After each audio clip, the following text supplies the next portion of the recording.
élections communales et municipales. 327 femmes en tête de liste sur 5389 candidatures.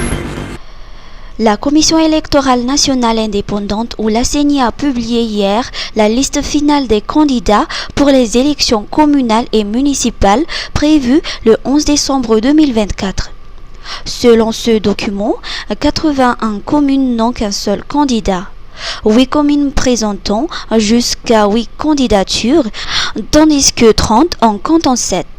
Dans la majorité des cas, les communes disposent de 2 ou 3 listes de candidats. En ce qui concerne la représentation féminine, il n'y a pas eu de progression significative. Sur les 5389 candidatures retenues par la CENI, seules 327 concernant des femmes en tête de liste contre 5062 hommes.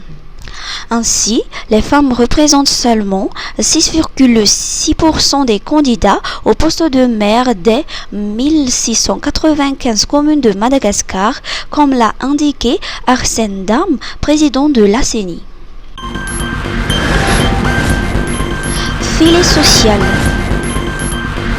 Le programme TSIMN entre dans sa deuxième phase. Le programme TSIMN entame sa deuxième phase. Un millier de ménages en situation précaire du 4e arrondissement d'Antananarive a reçu la seconde tranche du soutien monétaire lors d'une distribution tenue au gymnase couvert de Mahamasn. Ces ménages provenant des Fuktan Danuspe Anjifana 2, Danusatu Anjifana 2 et Danusatu Anjifana 1 ont perçu lundi une allocation de 150 000 ariars en complément des 100 000 ariars attribués lors de la première phase.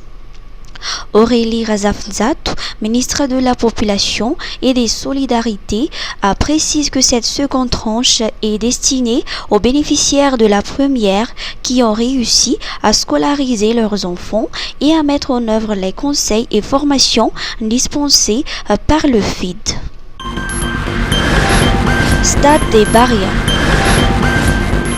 Les travaux de mise aux normes se poursuivent. Les travaux de mise aux normes de Stade des Baria à Mahamasn avancent.